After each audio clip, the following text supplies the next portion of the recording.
Om Sai Ram, Chapter 15 Naradya Kirtan Paddhati, Mr. Cholkar Sugarless Tea, Two Lizards. The readers may remember that mention was made in the sixth chapter regarding the Ram Navami festival in Shirdi, how the festival originated, and how in the early years there was great difficulty in getting a good Haridas for doing Kirtan on those occasions, and how Baba permanently entrusted this function to Dasaganu and how he has been doing it successfully ever since. Now, in this chapter, we shall describe the manner in which Dasaganu has been doing the Kirtan. Nardiya Kirtan Paddhati. Generally, our Haridas, while doing the Kirtan, wear a gala and full dress. They put on a head dress, either a pheta or a turban, a long flowing coat with a shirt inside, and uparni, that is a short dhota on the shoulders, and the usual long dhota from the waist below. After dressing himself in this fashion for some kirtan in the Shirdi village, Dasakanu once went to Baba for prostrating before him. Baba asked him, "Well, bridegroom, where are you going dressed so beautifully like this?" "For doing a kirtan," came the reply. Then Baba said, "Why do you want all this paraphernalia, coat, upharni and pheta, etc.? Lay off all that before me. Why wear them on the body?" Dasaganu immediately took them off and placed them at Baba's feet. Henceforth, Dasaganu never wore these things while doing the kirtan. He was always wear from waist upwards, a pair of chiplis was in his hand, and a garland around his neck. This is not in consonance with the practice generally followed by all the Haridas, but this is the best and the purest method. The sage Narada, from whom the Kirtan Paddhati originated, wore nothing on his torso and head. He carried a veena in his hand and wandered from place to place singing the glory of the Lord. Mr. Cholkar Sugarless Tea. Initially, Baba was known in Pune and Ahmednagar districts, but Nana Sahib Chandorkar, by his word of mouth, and Dasaganu by his splendid kirtans, spread the fame of Baba in the Konkan, that's the Mumbai presidency. In fact, it was Dasaganu, may God bless him, who by his beautiful and inimitable kirtans made Baba available to so many people there. The audience who come to hear the kirtans have different tastes. Some like the erudition or learning of the Haridas, some his gestures, some his singing, some his wit and humor, some his preliminary dissertation on Vedanta, and some his main theme, and so on. But among them, there were very few who, by hearing the Kirtan, get faith and devotion or love for God or saint. The effect of hearing Dasaganu's Kirtan on the minds of audience was, however, electric as it were. We give an instance here. Dasaganu was once doing his Kirtan and singing the glory of Sai Baba in the Kaukaneshwar temple in Thane. One Mr. Cholkar, a poor man serving as a temporary employee in the civil courts in Thane, was amongst the audience. He heard Dasaganu's Kirtan most attentively and was much moved. He there and then mentally bowed and vowed to Baba, saying, "Baba, I am a poor man, unable to support my family. If by your grace I pass the departmental examination and get a permanent post, I shall go to Shirdi, fall at your feet, and distribute sugar candy in your name." As luck would have it, Mr. Chorkar did pass the examination and did get the permanent post, and now it remained for him to fulfill his vow, the sooner the better. Mr. Cholkar was a poor man with a large family to support, and he could not afford to pay for the expenses of a Shirdi trip. As is well said, one can easily cross over Naneghat in Thane district or even the Syadri range, but it is very difficult for a poor man to cross Ambar Ghat, that is the threshold of his house. As Mr. Chalkar was anxious to fulfill his vow as early as possible, he resolved to cut down his expenses and save money. He determined not to use sugar in his diet and began to take his tea without it. After he was able to save some money in this way, he came to Shirdi, took Baba's darshan, fell at his feet, offered a coconut, distributed with a clean conscience along with sugar candy as per his vow, and said to Baba that he was much pleased with his darshan and that his desires were fulfilled that day. Mr. Cholkar was in the masjid with his host Babu Sahib Jog. When the host and the guest both got up and were about to leave masjid, Baba spoke to Jog as follows: "Give him a cup of tea fully saturated with sugar." Hearing these significant words, Mr. Cholkar was much moved. He was wonderstruck. His eyes were bedewed with tears and he fell at Baba's feet again. Mr. Jog was also curious about this direction. Baba wanted by his words to create faith and devotion in Cholkar's mind.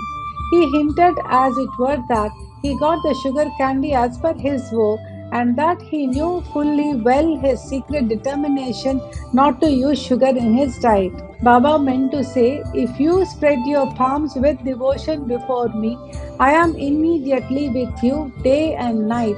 Though I am here physically, still I know what you do beyond the seven seas.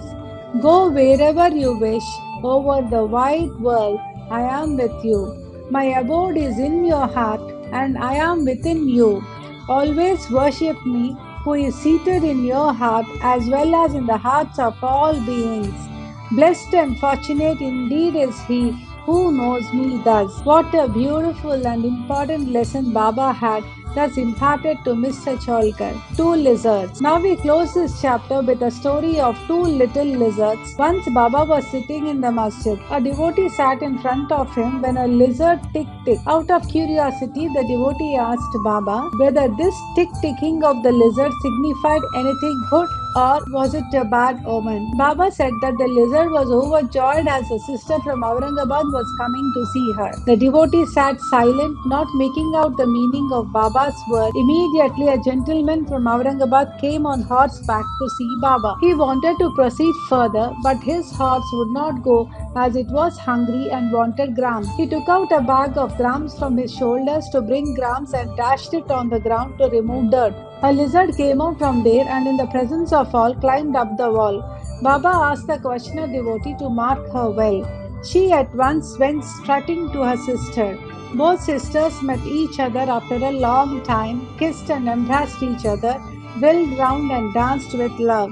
Where is Shirdi and where is Aurangabad for the lizard? How should the man on horseback come there from Aurangabad with the lizard? And how should Baba make the prophecy of the meeting of the two sisters? All this is really very wonderful and proves the omniscience, the all-knowing nature of Baba.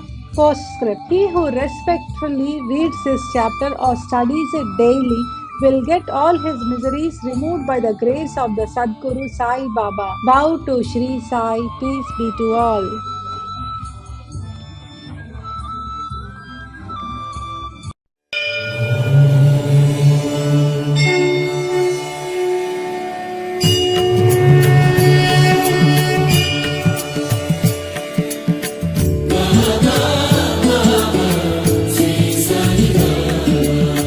Om Sai Ram. Chapter 16 and 17. Quick Brahmajnan. These two chapters relate the story of a rich gentleman who wanted Brahmajnan quickly from Sai Baba. Preliminary. The last chapter described how Mr. Cholke's small offering was completed and accepted. In that story, Sai Baba showed that he would accept with appreciation any small thing offered with love and devotion, but if the same thing was offered with pride and haughtiness, he would reject it. Being himself full of Sai Chit Anand, pure consciousness, knowledge, and bliss, he did not care much for mere outward formalities, but if an offering was made in a humble spirit, the same was welcome and he accepted it with pleasure and avidity. In fact, there is no person more generous and benevolent than a Sadguru like Sai Baba. He cannot be compared to the Chintamani jewel, the Kalpataru, or the Kamadhenu. They give us only what we desire, but the Sadguru gives us the most precious thing, that is inconceivable and inscrutable, the reality. Now let us hear how Sai Baba disposed of a rich man who came to him and implored him to give him Brahmagyan. There was a rich gentleman who was very prosperous in his life. He had amassed a large quantity of wealth, houses, and lands, and had many servants and dependents. When Baba's fame reached his ears, he said to a friend of his that he was not in want of anything, and so he would go to Shirdi and ask Baba to give him Brahmagyan, which, if he got, would certainly make him more happy.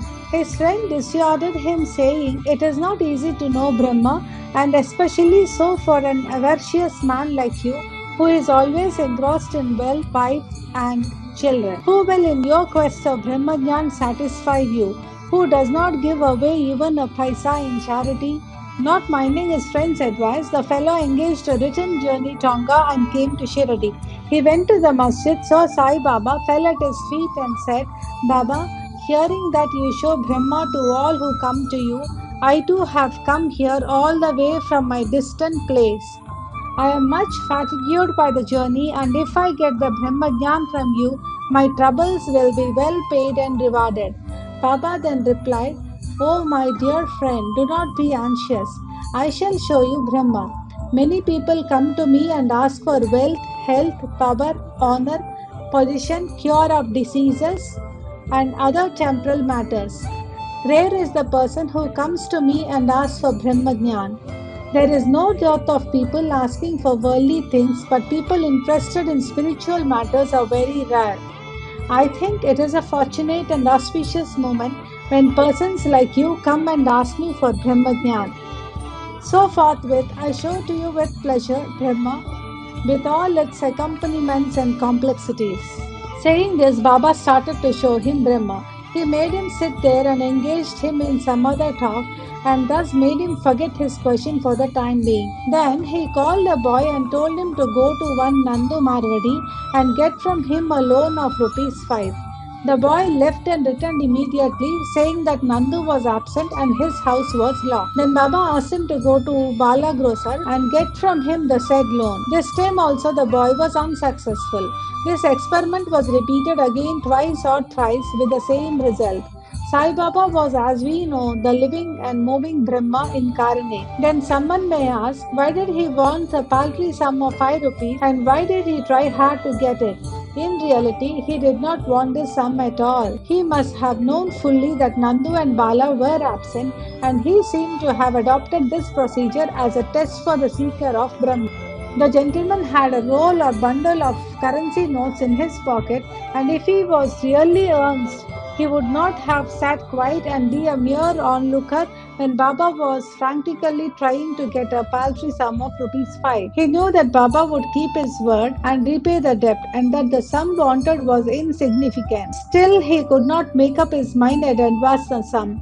Such a man wanted from Baba the greatest thing in the world, that is the Brahma Jnana. Any other man who really loved Baba would have given to him rupees 5 at once instead of being a mere onlooker. It was otherwise with this man. He advanced no money, nor did he sit silent, but began to be impatient as he was in a haste to return to implore Baba, saying, "Oh Baba, please give me Brahma Jnana soon." Baba replied, "Oh, my dear friend, did you not understand all the procedure that I went through, sitting in this place for enabling you to see Brahma? It is in short this: for seeing Brahma, one has to give 5 things. That is, surrender 5 things. That is, 5 pranas, the vital forces, 5 senses, mind, intellect, and ego. This path of Brahma Jnana or self-realization is as hard as trending on the edge of a razor." Sai Baba then gave a rather a long discourse on the subject, the purport of which is given below. Qualifications for Brahma Jnana or self-realization. All persons do not see or realize the Brahma in their lifetime. Certain qualifications are absolutely necessary. Mumukshu or intense desire to get free. He who thinks that he is bound and that he should get free from bondage and works earnestly and resolutely to that end and does not care for any other thing is qualified for the spiritual life. Virakti, or a feeling of non-attachment with the things of this world and the next. Unless a man feels disgusted with the things, emoluments and honors which his actions would bring in this world and the next, he has no right to enter into a spiritual realm.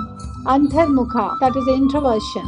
Our senses have been created by God with a tendency to move outward, and so man always looks outward and not inward. He who wants self-realization and immortal life must turn his gaze inwards and look to his inner self. Catharsis, eliminating all base ideas and emotions. Unless a man has turned away from wickedness and stopped from doing wrong, and has entirely composed himself, and unless his mind is at rest, he cannot gain self-realization even by means of knowledge. Right conduct. Unless a man leads a life of truth, penance, and insight, a life of celibacy, he cannot get God realization. Preferring Shreyas, that is the good, to Preyas, that is the pleasant, there are 2 sorts of things, that is the good and the pleasant. The former deals with spiritual affairs and the latter with mundane matters. Both these are open to man for acceptance. He has to think and choose one of them. The wise man prefers the good to be pleasant, but the unwise, through greed and attachment, chooses the pleasant. Control of the mind and the senses. The body is the chariot and the self is its master. Intellect is the charioteer and the mind is the reins. The senses are the horses and sense objects are their paths. He who has no understanding and whose mind is unrestrained has his senses unmanageable, like the stray horse of a charioteer, does not reach his destination, that is, getting self realization, but goes through the round of births and deaths. But he who has understanding and whose mind is restrained has his senses under control, like the good, obedient horse of a charioteer reaches the destination, that is, the state of self realization, hence, he is not born again. The man who has understanding has his charioteer and is able to rein his mind reaches the end of the journey, which is the supreme abode of all pervading Vishnu Lord.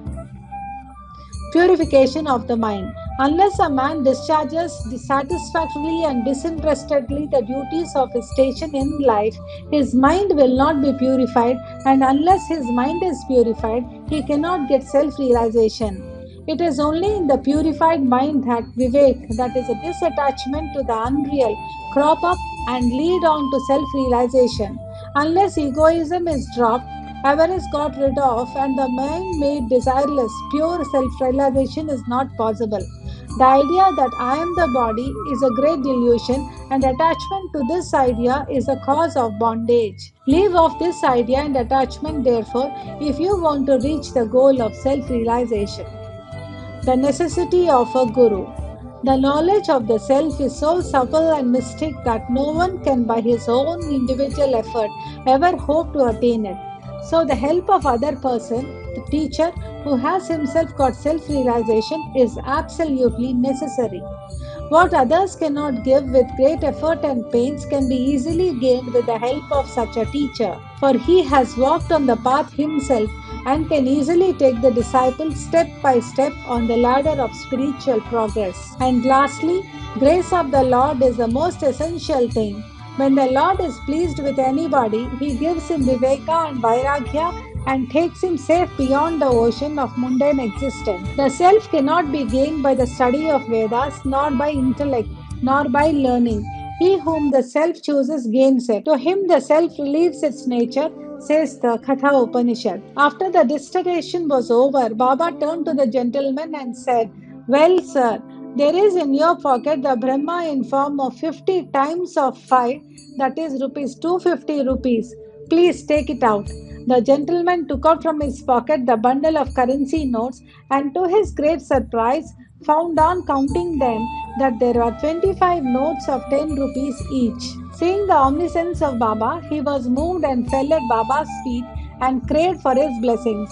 Then Baba said to him, "Roll up your bundle of Brahma, that is a currency notes. Unless you completely get rid of your avarice or greed, you will not get the real Brahma. How he can, whose mind is engrossed in wealth, progeny, and prosperity, expect to know the Brahma without removing his attachment for them? The illusion of attachment or the love for money is a deep eddy, that is a whirlpool of pain, full of crocodiles in the form of conceit and jealousy. He who is desireless can alone cross the whirlpool. He who is desireless can alone cross this whirlpool. Greed and Brahma are asunder as poles, they are eternally opposed to each other. Where there is greed, there is no room for thought or meditation of the Brahma. Then how can a greedy man get dispassion and salvation? For a greedy man, there is no peace, neither contentment nor steadiness. If there be even a little trace of greed in mind, all the sadhanas or spiritual endeavors are of no avail. Are of no avail.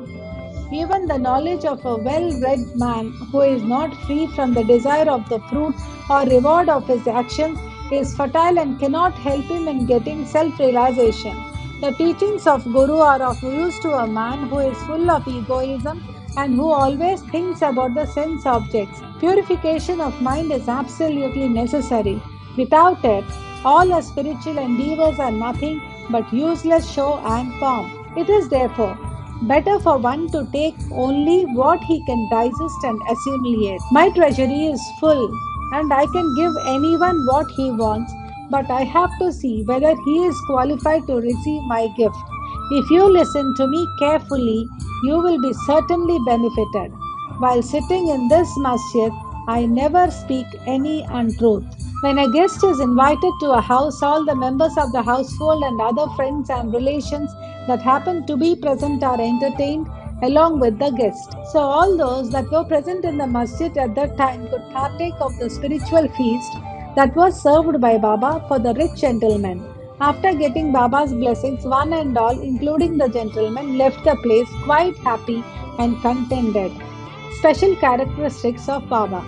There are many saints who, leaving their houses, stay in forests, caves, or hermitages and in a solitude in order to get liberation or salvation for themselves. They do not care for other people and are always self absorbed. Sai Baba was not of such a type. He had no home, no wife, no progeny, nor any relations, near or distant. Still, he lived in the world. He begged his bread from 4 or 5 houses, always lived at the foot of the neem tree, carried on worldly dealings, and taught all the people how to act and behave living in this world. Rare are the sadhus and saints who, after attaining God vision, strive for the welfare of the people.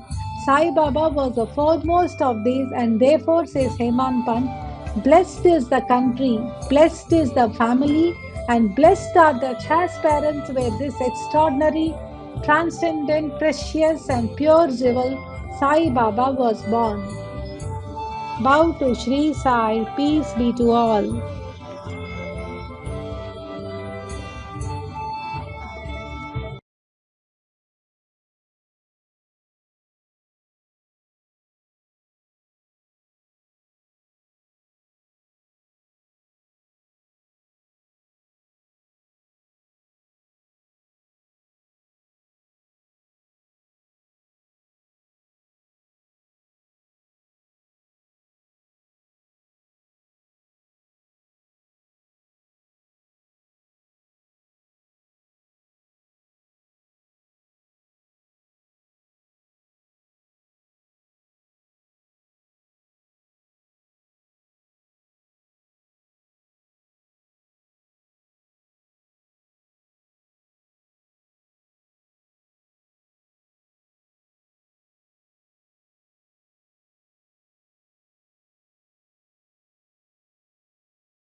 Om Sai Ram. Chapter 18 and 19. How Heman Pant was accepted and blessed. Stories of Mr. Sathe and Mrs. Deshmukh. Encouraging good thoughts to fruition. Variety in Upadesh. Teachings regarding slander and remuneration for labor.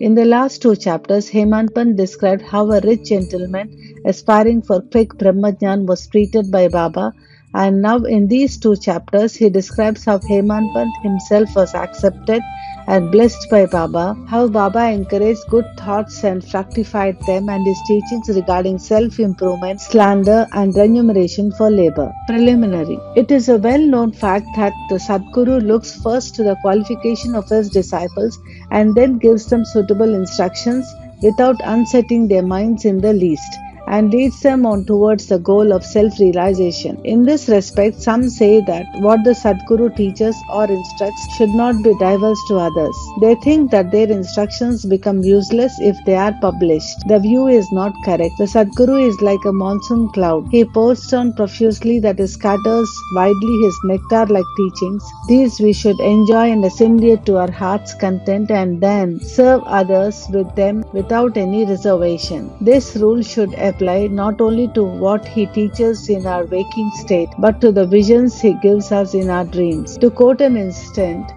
Buddha Kaushik Rishi published his celebrated Ramaraksha Stotra, which he had seen in his dream.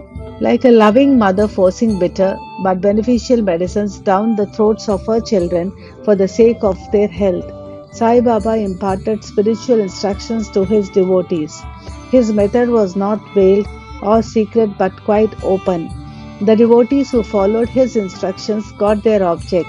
Sadgurus like Sai Baba open our eyes of the intellect and show us the divine beauty of the self and fulfill our tender longings of devotion. When this is done, our desire of sense objects when this is done, our desire for sense objects vanishes. Twin fruits of Vivek, that is discrimination, and Vairagya, that is dispassion or non-attachment, come to our hand and knowledge sprouts up even in the sleep. All this we get when we come in contact with saints, that is Sadguru, serve them and secure their love. The Lord who fulfills the desires of his devotees comes to our aid, removes our troubles and sufferings and makes us happy. This progress or development is entirely due to the help of the Sadguru, who is regarded as the Lord himself. Therefore, we should always be after the Sadguru, hear his stories, fall at his feet and serve him. Now we come to our main story, Mr. Sathe. There was a gentleman named Mr. Sathe who had attained some publicity many years ago during Crawford Regime, which was put down by Lord Ree, the governor of Mumbai. He suffered severe losses in trade. Other adverse circumstances gave him much trouble and made him sad and dejected. Being restless, he thought of leaving home and going out to a distant place. Man does not generally think of God, but when difficulties and calamities overtake him, he turns to him and prays for relief. If his demerits have come to an end, God arranges his meeting with a saint who gives him proper instructions regarding his welfare. Mr. Sathe had similar experience. His friends advised him to go to Shirdi, where so many people were flocking to get Sai Baba's darshan for getting peace of mind and the satisfaction of their wants. He liked the idea and at once came to Shirdi in 1917. Seeing Baba's form, which was like eternal Brahma, self-luminous, fearless and pure, his mind lost his restlessness and became calm and composed.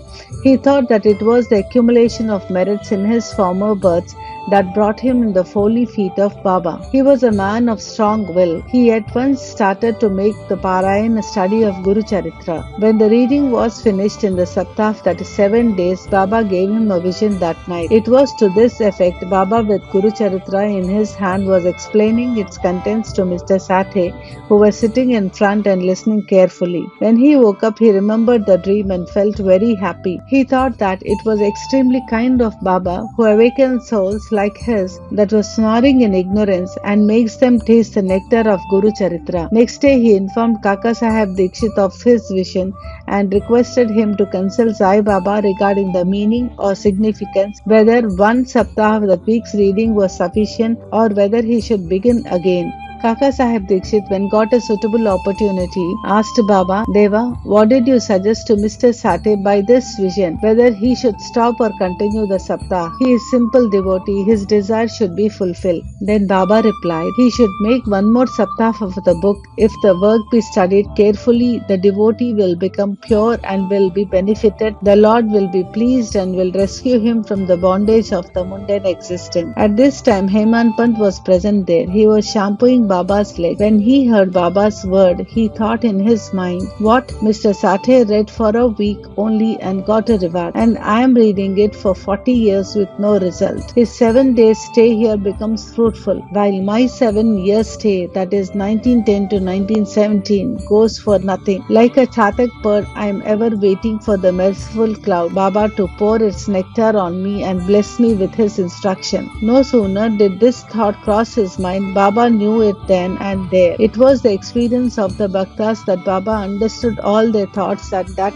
he suppressed the evil thoughts and encouraged the good ones. Reading Hemant Pant's mind, Baba at once asked him to get up, go to Shyama, that's Madhavrao Deshpande, get from him ₹15 as dakshina, sit and chit-chat with him for a while and then return. Mercy dawned in Baba's mind and so he issued this order. And who could disobey Baba's order? Hemant Pant immediately left the masjid and came to Shyama's house. He had just bathed and was wearing a dhautar.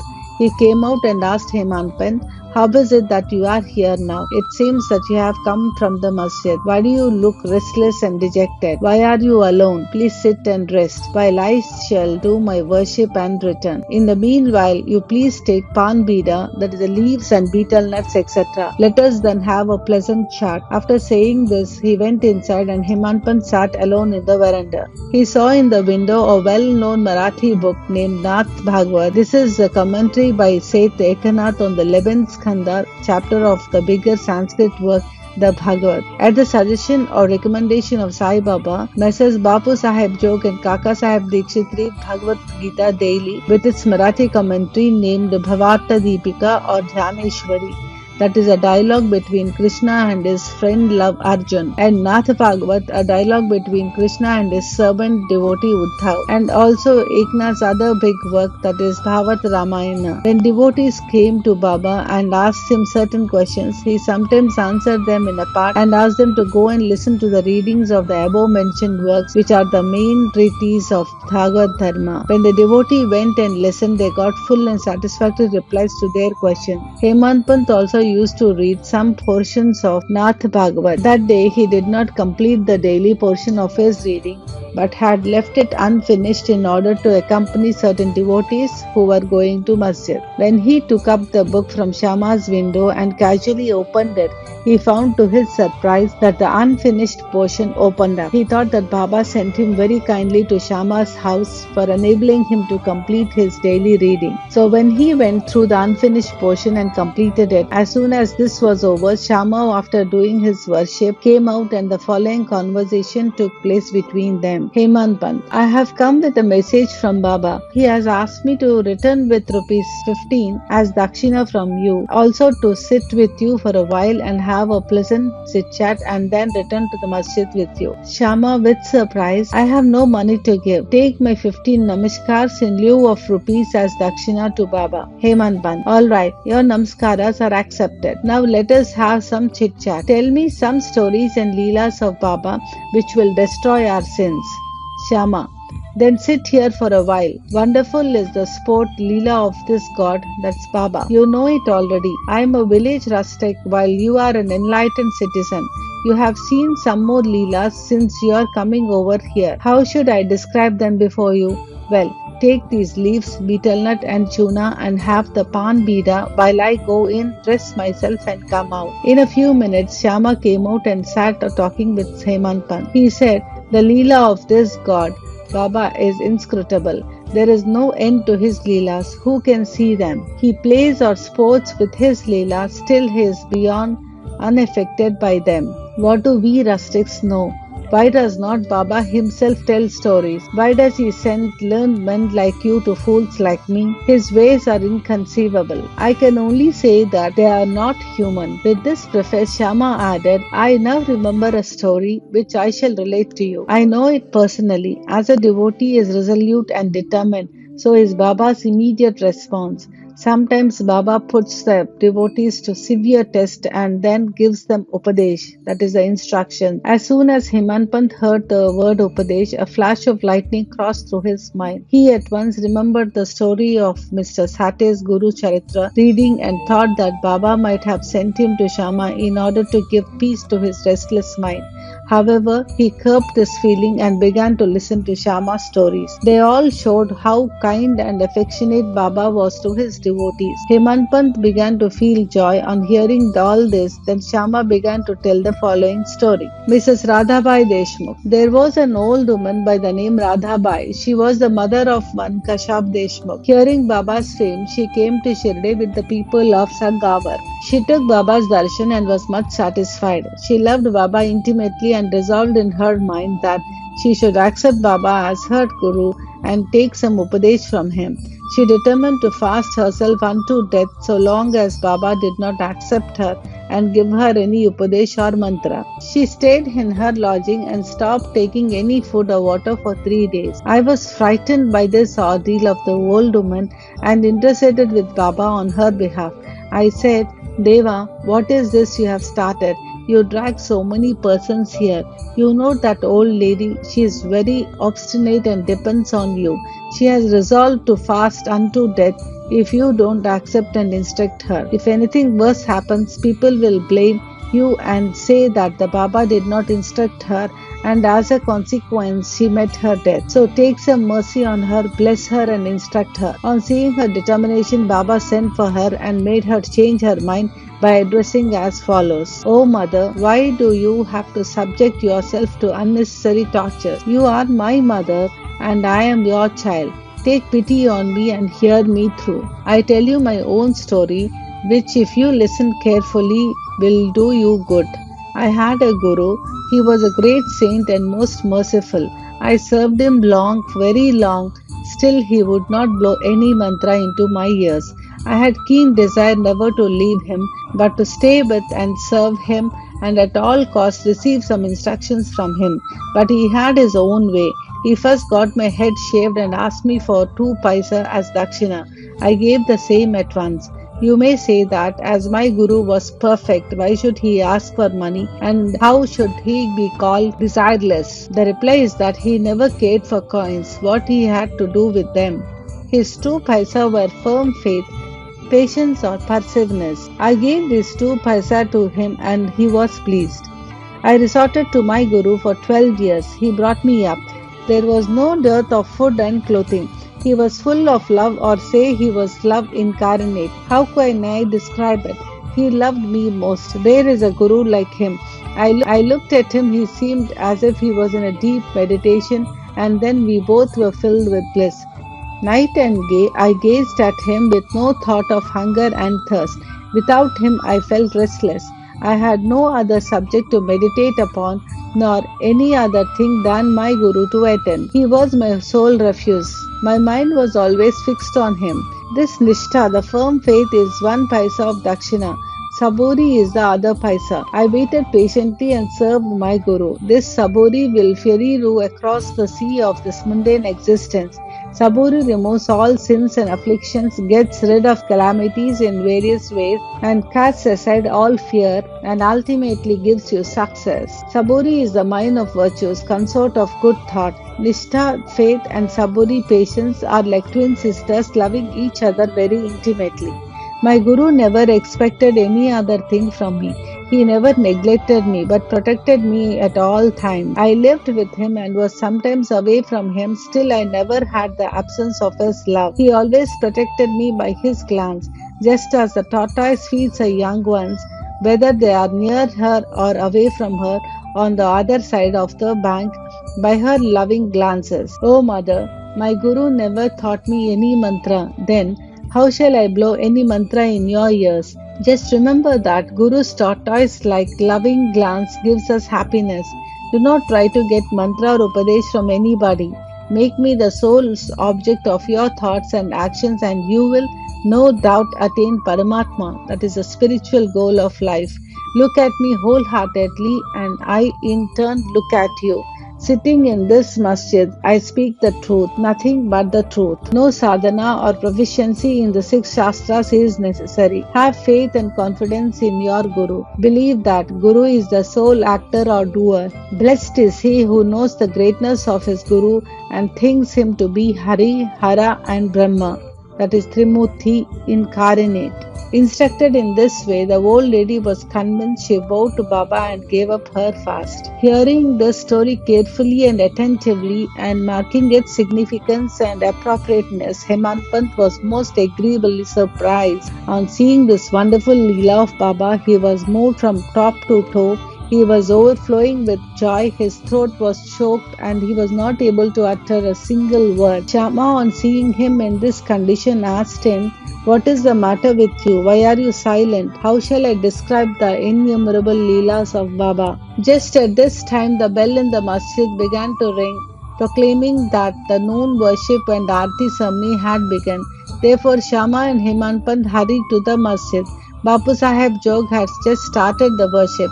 Women were up in the masjid and men were standing below in the open courtyard, and they were all singing the Aarti in the chorus to the accompaniment of drums. Shama went up pulling Hemant Pant with him. He sat to the right and Hemant Pant in front of Baba. On seeing them, Baba asked Hemant Pant to give the dakshina brought from Shama. He replied that Shama gave namaskars in lieu of rupees and that he was there in person. Baba said, "All right, now let me know whether you both had a chit chat, and if so, tell me all that you talked about."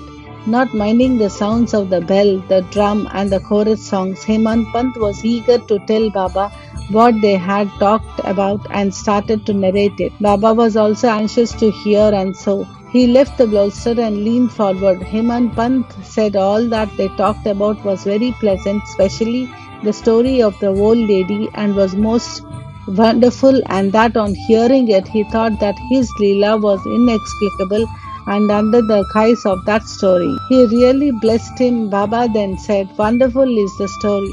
How were you blessed? I would like to know everything in detail from you. So tell me all about it." Then Hemant Pant related in full the story which he had heard a little while before and which had made a lasting impression on his mind. Hearing this, Baba was much pleased and asked him, "Did the story strike you and did you catch its significance?" He replied, "Yes, Baba, the restlessness of my mind had vanished." He replied, "Yes, Baba, the restlessness of my mind has vanished, and I have got true peace and rest, and come to know the true path." Then Baba spoke as follows: "My method is quite unique. Remember well this one story, and it will be very useful. To get the knowledge, the realization of the self, dhyan, the meditation is necessary. If you practice it continuously, the vrittis, the subtle thoughts will be pacified. Being quite desireless, you should meditate on God who is in all the creatures, and when the mind is concentrated, the goal will be achieved. Meditate always on my formless nature, which is knowledge incarnate, consciousness, and bliss. If you cannot do this, meditate on my form from top to toe, as you see here night and day.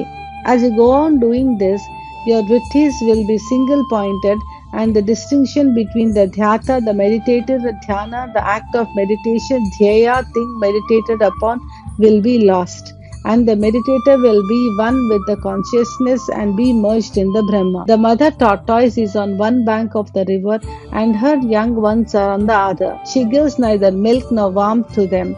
Her mere loving glance gives them nutrition. The young ones do nothing but remember, meditate upon their mother. The tortoise glance is to the young ones the only source of substance and happiness. Similar is the relation between the Guru and the disciples. When Baba uttered these words, the chorus of the Aarti songs are over, and all cried out loudly in unison, "Victory be to our Sadguru Sai Maharaj, who is pure consciousness, knowledge, and bliss."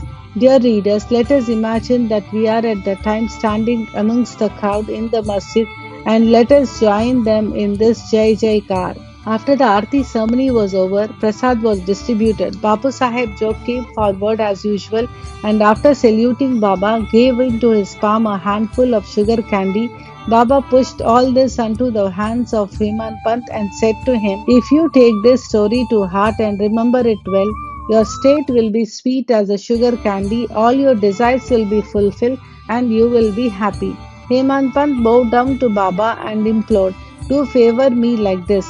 Bless and protect me always." Baba replied, "Hear this story, meditate on it, and assimilate its spirit. Then you will be always remember and meditate on the Lord, who will manifest himself to you." Dear readers, Hemant Pant got prasad of sugar candy, and we now get the prasad of sugar candy or nectar of this story. Let us drink it to our heart's content, meditate on it, and assimilate it, and be strong and happy by Baba's grace. Amen. Towards the end of the 19th chapter, Hemant Pant has dealt with some other matters which are given below. Baba's advice regarding our behavior. The following words of Baba are of general welfare and invaluable. If they kept in mind and acted upon, they will always do you good. Unless there is some relationship or connection, nobody goes anywhere. If any men or creatures come to you, do not discourteously drive them away, but receive them well and treat them with due respect. Sri Hari will be certainly pleased if you give water to the thirsty, bread to the hungry, clothes to the naked, and your veranda to strangers for resting. If anybody wants any money from you and you are not inclined to give, do not give, but do not bark at them like a dog. Let anybody speak hundreds of things against you. Do not resent by giving any bitter reply. If you tolerate such things, you will certainly be happy. Let the world go topsy-turvy, you remain where you are, standing in your own place, looking on calmly at the show of all things passing before you. Demolish the wall of difference that separates you from me, and then the road for our meeting will be clear and open. The sense of differentiation as I and thou is the barrier that keeps away the disciple from his master, and unless that is destroyed, the state of unison is not possible. Allah Malik, that is the God, is the sole proprietor. Nobody else is a protector. His method of work is extraordinary, invaluable, and inscrutable. His will be done, and He will show us the way and satisfy our heart's desires. It is on account of Runanubandh, the former relationship, that we have come together. Let us love and serve each other and be happy. He who attains the supreme goal of life is immortal and happy. All others merely exist, that is, live so long as they breathe. Encouraging good thoughts through fruition. It is interesting to note how Sai Baba encouraged good thoughts. You have to surrender yourself completely to Him with love and devotion, and then you will see how He helps you throughout.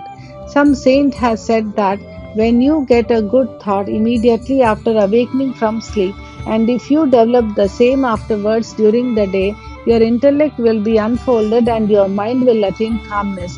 Hemant Pant wanted to try this. One Wednesday night before going to bed, he thought tomorrow is Thursday, an auspicious day, and the place that is Shirdi is so holy. So let me pass the whole day in remembering and celebrating Ramanam, and then he slept off. Next morning, when he got up, he remembered without any effort the name of Ram and was much pleased. After finishing his morning duties, he went to see Sai Baba. After finishing his morning duties, he went to see Baba with flowers. When he left Dikshit Vada and was passing by Booty Vada, the present Samadhi Mandir, he heard a beautiful song that was being sung nicely by one Aurangabadkar in the masjid before Baba. The song was Guru Kripanjan Bhayo Meri Bhai. The song was Guru Kripanjan Bhayo Meri Bhai, etc. by Ekanath, in which he says that he got collyrium in the form of his Guru's grace, which opened his vision and made him see Ram in and out in sleep, dream, and walking state and everywhere. There were so many songs, but why this song particularly chosen by Aurangabadkar, a devotee of Baba? Is this not a curious coincidence arranged by Baba to amplify the determination of Hemant Pant to sing unceasingly Ramanam during the day? All saints agree and lay stress upon the efficacy of uttering Ram's God name in fulfilling the ambitions of the bhaktas and protecting and saving them from all calamities. Variety in Upadesh, slender condemned. Sai Baba required no special place or any special time for giving instructions. Whenever any occasion demanded, he gave them freely. Once it so happened that a bhakta of Baba reviled someone behind his back before other people. On leaving aside merits, he dwelt on the faults of his brother and spoke so sarcastically that the hearers were disgusted. Generally, we see that people have a tendency to scandalize others unnecessarily, and this brings on ill feelings. Saints see scandal in other light. They say that there are various ways of cleansing or removing dirt, that is, by means of water and soap, etc. But a scandal monger has got a way of his own. He removes the dirt faults of others by his tongue. So, in a way, he obliges the person whom he reviles, and for this he is to be thanked. Sai Baba had his own method of correcting the scandal monger. He knew by his omniscience what the slanderer had done, and when he met him at noon near the Lendi, Baba pointed out to him a pig that was eating filth near the fence and said to him, "Behold how with what relish it is gulping filth. Your conduct is similar. You go on reviling your own brethren to your heart's content. After performing many deeds of the merit, you are born as a human, and if you act like this, he can surely help you in any way." Needless to say that the Bhakta took the lesson to his heart and went away. In this way, Baba went on giving instructions whenever necessary. If these are born in our minds and acted upon, the spiritual goal, the realization is not far off. There is a proverb which says, "If there be my Hari, the Lord, he will feed me on my cart." This proverb is only true in respect of food and clothing, but if anyone believing this sits idle and does nothing in spiritual matters, he will be ruined. One has to exert himself to his utmost for attaining self realization. The more he endeavors, the better for him. Baba said that he was omnipresent, transcending land, air, world, light, and heaven, and that he was not localized. To remove the misunderstanding of those who thought that Baba was only his body of 3 cubits and half in length, he incarnated himself in this form, and if any devotee meditated on him day and night with complete self surrender, he experienced complete union with him like sweetness and sugar, waves and sea, I and its inside. He who wants to get rid of the cycle of births and deaths should lead a righteous life with his mind calm and composed. He should not speak harshly to anyone so as to hurt him. He should always engage himself in good actions, should do his duties and surrender himself heart and soul to him. He need not then be afraid of anything. He who trusts him entirely hears and expounds his leelas and does not think of anything else is sure to attain self realization. Baba asked many to remember his name and to surrender to him, but to those who wanted to know who they were, who I am, he advised Shravan study and Manan contemplation. To some, he advised remembering God's name, to others, hearing his leelas, to some, worship of his feet, to others, reading and studying Adhyatma Ramayan, Dhyaneshwari, and other sacred scriptures. Some he made sit near his feet, some he sent to Khandoba's temple, and some he advised the repetition of the 1,000 names of Vishnu, and some the study of Chandogya, Upanishad, and Gita. There were neither any limit nor any restriction to his instructions. He gave in person or by visions and dreams. To someone addicted to drink, he appeared in his dream, sat on his chest, pressed it, and left him after he gave a promise not to touch liquor anymore. To some, he explained some mantras like Guru Brahma in dreams. To some devotee who was practicing Hatha Yoga, he sent word that he should leave off Hatha Yoga practices, sit quiet, and wait. It is impossible to describe all his ways and methods. In ordinary worldly dealings, he set examples by his actions, one of which is given below. Remuneration for labor. One day at noon, Baba came near Radhakrishna Mai's house and said, "Bring me a ladder." Some men brought it and set it against the wall of a house as directed by Baba. He climbed up on the roof of Vaman Gotka's house, passed over the roof of Radhakrishna house, and then got down from the other corner. What object Baba had, none could know. Radhakrishna was at that time shivering with malaria. It may be to drive off the fever, and that he may have gone up there.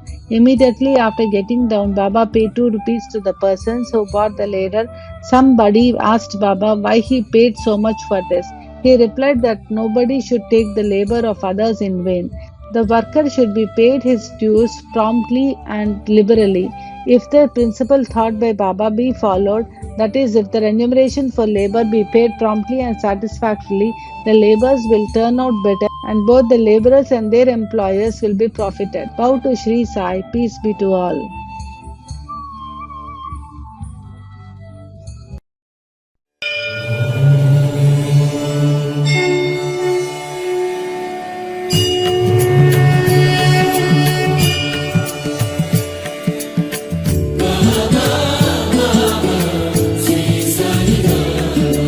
Om Sai Ram. Chapter 20. Dasaganu's problem solved by Kaka's maidservant. In this chapter, Hemantpan describes how Dasaganu's problem was solved by Kaka Sahib Dikshit's maidservant.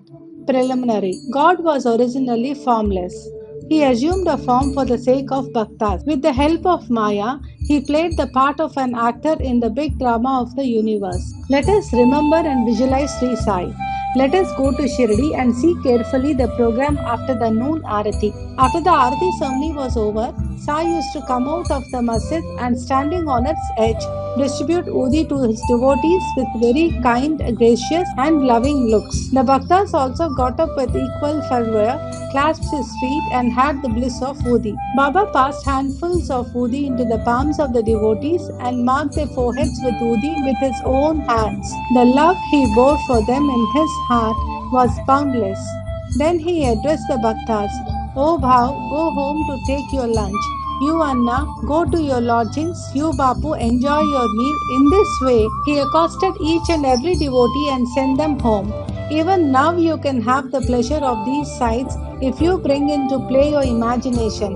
Now, bringing Sai in our mental vision, let us meditate on him from his feet upwards to his face, prostrating before him humbly, lovingly, and reverentially. Isha Upanishad. Dasakanu once started to write a Marathi commentary on the Isha Upanishad. Let us first give a brief idea of this Upanishad before proceeding further. It is called Mantropanishad as it is embodied in the mantras of the Vedic Samhita. It constitutes the last or the 40th chapter of the Vajrayani Samhiti, that is in Yajurveda, and it is therefore called Vajrayani Samhitopanishad. Being embodied in Vedic Samhitas, it is regarded as superior to all other Upanishads which are in the Brahmyakas and the Armyakas, explanative treatises of mantras and rituals. Not only this, only Upanishads are considered to be commentaries on the truth mentioned briefly in the Isha Upanishad. For instance, the biggest of the Upanishads, that is the Brihadaranyaka Upanishad, is considered by Pandit Satwalkar to be a running commentary on the Isha Upanishad. Professor R.D. Ranade says the Isha Upanishad is quite a small Upanishad and yet it contains many facts which show an extraordinary piercing insight. Within the short compost of 18 verses, it gives a valuable mystical description of the Atma, a description of the ideal sage who stands unruffled in the midst of temptations and sorrows, an adumbration of the doctrine or Karma Yoga as later formulated. The most valuable idea that lies at the root of the Upanishad is that of a logical synthesis between the two opposites of knowledge and work, which are both required according to the Upanishad to be annulled in a higher synthesis. Page 24 of the constructive survey of the Upanishadic philosophy. In another place, he says that the poetry of the Isha Upanishad is a co-mixture of moral, mystical, and metaphysical knowledge. From the brief description given above about this Upanishad, one can see how difficult it is to translate this Upanishad in a vernacular language and bring out its exact meaning. Dasaganu translated it in Marathi, ovimeter verse by verse, as he did not comprehend the gist or essence of the Upanishad. He was not satisfied with his performance. On being dissatisfied, he consulted some learned men regarding his doubts and difficulties and discussed it with them at great length. They did not solve them, nor did they give any rational and satisfactory explanation. So Dasaganu was little restless over this matter. Sadguru only competent and qualified to explain. As we have seen, this Upanishad is the quintessence of the Vedas. It is the science of self-realization. It is the psyche or weapon which can rend asunder the bondage of life and death and make us free. Therefore, he thought that he who has himself attained self-realization can only give him the true or correct interpretation of the Upanishad. When nobody could satisfy Dasaganu, he resolved to consult Sai Baba about this. When he got an opportunity to go to Shirdi, he saw Sai Baba, prostrated himself before him, and mentioned his difficulties about the Isha Upanishad and requested him to give the correct solution. Sai Baba blessed him and said, "You need not be anxious. There is no difficulty about the matter. The maid servant of Kaka, that's Kaka Sahib Dikshit, will solve your doubts at Ville Parle on your way home." The people who were present there and heard this thought that Baba was joking and said, "How could an ill-trained maid servant solve difficulties of this mystic nature?" But Dasakanu thought otherwise. He was sure that whatever Baba spoke must come true, as Baba's word was the decree of Brahma, that is Almighty. Kaka's maid servant. Fully believing Baba's words, he left Shirdi and came to Ville Parle and stayed with Kaka Sahib Dikshit. There, the next day, when Dasaganu was enjoying his morning nap, some say when he was engaged in worship, he heard a poor girl singing a beautiful song in clear and melodious tone. The theme of the song was a crimson colored sari. How nice it was, how fine was its embroidery, how beautiful were its borders, etc. He liked the song so much that he came out and saw that it was being sung by a young girl, the sister of Namya, who was a servant of Kaka Sahib. The girl was cleaning vessels and had only a heavy rag on her person. On seeing her impoverished condition and her happy temperament, Dasaganu felt pity for her, and when Rao Bahadur M.V. Pradhan gave him a pair of dhotas the next day, he requested him to give a sari to the poor little girl also. Bahadur bought a good shirdi, that's a small sari, and presented to her. Like a starved person getting delicious dishes to eat, her joy knew no bounds. Next day, she wore the new sari, and out of great joy and merriment, whirled and danced round and played fagadi with other girls. The following day, she kept the new sari in her box at home and came in the old and torn rags, but she looked as merry as she was the previous day. On seeing this, Dasaganu's pity transformed into admiration. He thought that the girl, being poor, had to wear a torn rag, but now she had a new sari, which she kept in reserve, and putting on the old rag, strutted herself, showing no trace of sorrow or dejection. Thus, he realized that all her feelings of pain and pleasure depend upon the attitude of her mind. On thinking deeply over this incident, he realized that a man ought to enjoy whatever God has bestowed on him in the firm conviction that he visits everything from all sides, and that whatever is bestowed on him by God must be for his good. In this particular case, the impoverished condition of the poor girl, her torn rags, and the new sari, the donor, the donee, and the deed were all parts of the Lord and provided by him.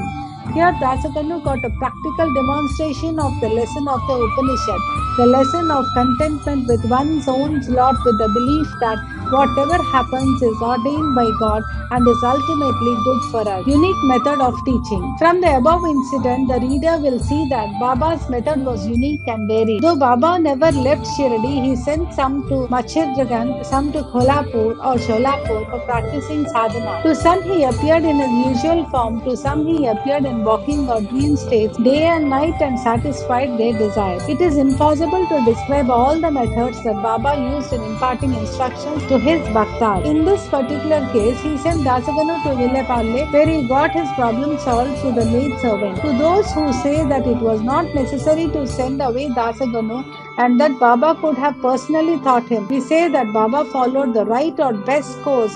Or how else could Dasaganu learn a great lesson that the poor maid servant and her sari were provided by the Lord? Now we close this chapter with another beautiful extract about the Upanishad. The ethics of the Isha. One of the main features of the Isha Upanishad is the ethical advice it offers, and it is interesting to note that the ethics of the Upanishad are definitely based upon the metaphysical position given in it. The very opening words of the Upanishad tells us that God pervades everything. As a corollary from this metaphysical position, the ethical advice it offers is that a man ought to enjoy whatever God bestows on him in the firm belief that as he pervades everything, whatever is bestowed on him by God must be good.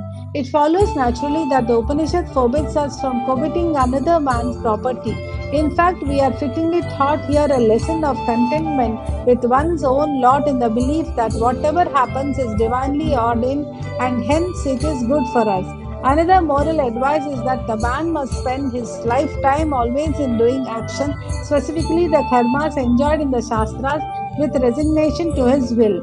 Inactivity, according to this Upanishad, would be the canker of the soul. It is only when a man spends his lifetime in doing actions in this manner that he can hope to attain the ideal of Naishkarmya. Finally, the text goes on to say that a man who sees all beings in the self and sees the self as existing in all beings, in fact, for whom all beings and everything that exists have become the self, how can such a man suffer infatuation? What ground would such a man have for grief? Slothfulness, infatuation, and grief really proceed from our not being able to see the Atma in all things, but a man who realizes the oneness of all things, for whom everything has become the self, must ipso facto cease to be affected by the common foibles of humanity. Bow to Shri Sai. Peace be to all.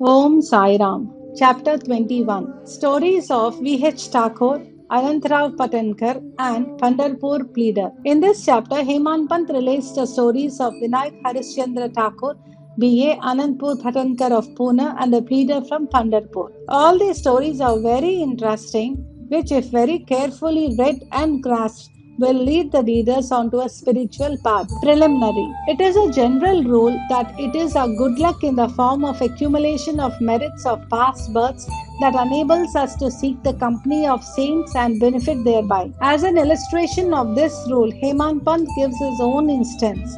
He was a resident magistrate of Bandra, a suburb of Mumbai, for many years.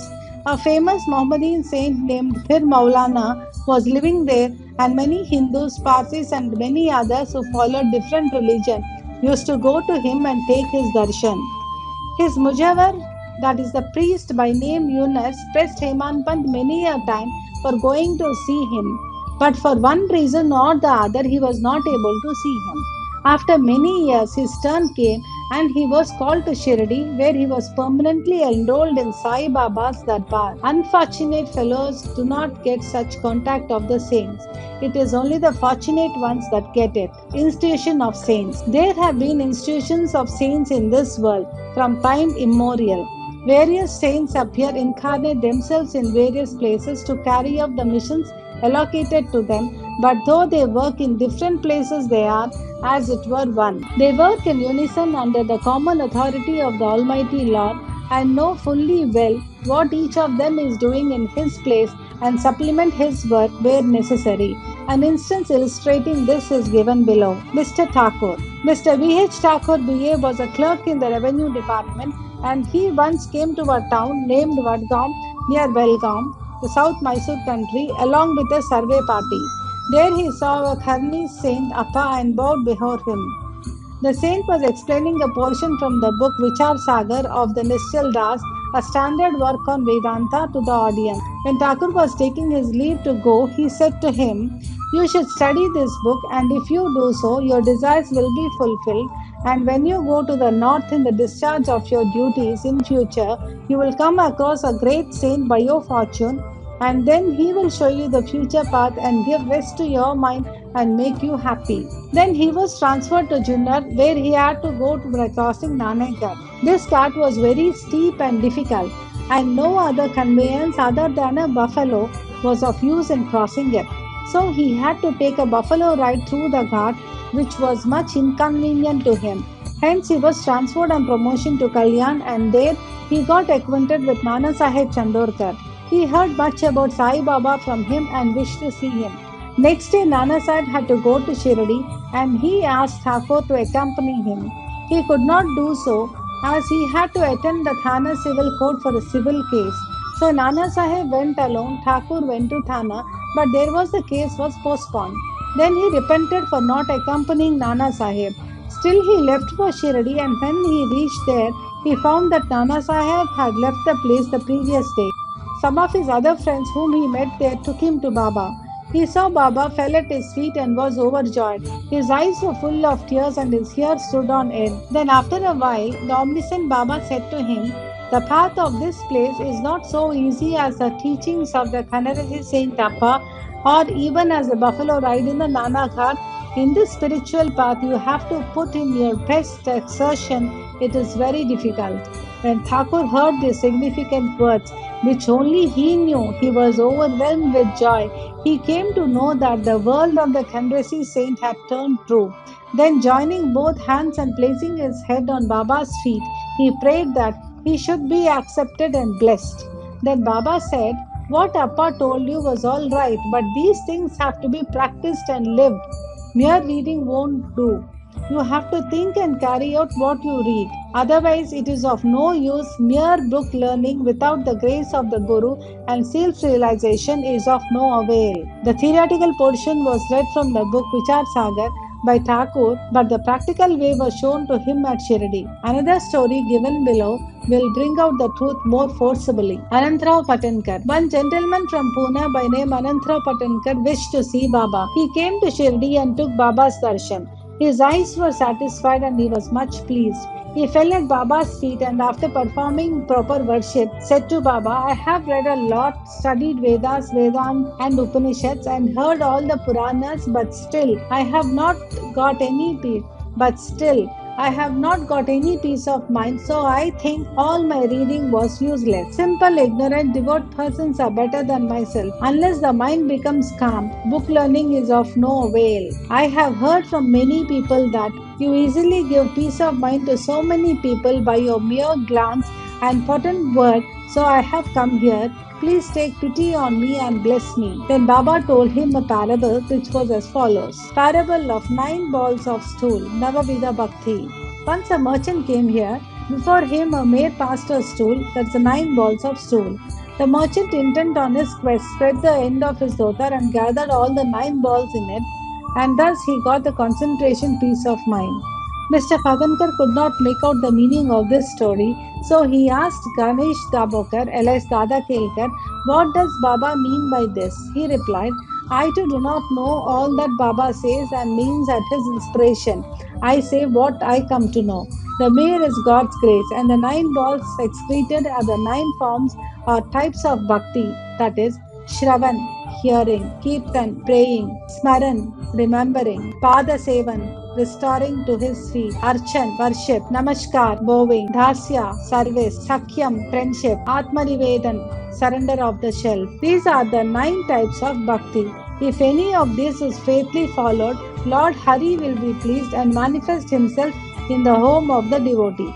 All the sadhanas, that is japa, vocal worship, tapa, penance, yoga practice, and studying the scriptures and expounding them are quite useless unless they are accompanied by bhakti, that is devotion. Knowledge of the Vedas or fame as a great dhyani and mere formal bhajan worship are of no avail. What is wanted is full devotion. Consider yourself as a merchant or seeker after the truth and be anxious and eager like him to collect or cultivate the 9 types of devotion. Then you will attain stability and peace of mind. Next day, when Patankar went to Baba for salutation, he was asked whether he collected the 9 balls of stool. Then he said that he, being a poor fellow, should first be graced by Baba and he would be able to collect them. Then Baba blessed him and comforted him, saying that he would attain peace and welfare. After hearing this, Patankar became overjoyed and happy. The Pandharpur Pleader. We shall close this chapter with a short story showing Baba's omniscience and his using it for correcting people and setting them on the right path. Once a pleader from Pandharpur came to Shirdi, went to the masjid, saw Sai Baba, fell at his feet, and without being asked offered some dakshina and sat in a corner eager to hear the talk that was going on. Then Baba turned his face towards him and said, how cunning the people are. They fall at the feet, offer dakshina, but abuse behind me.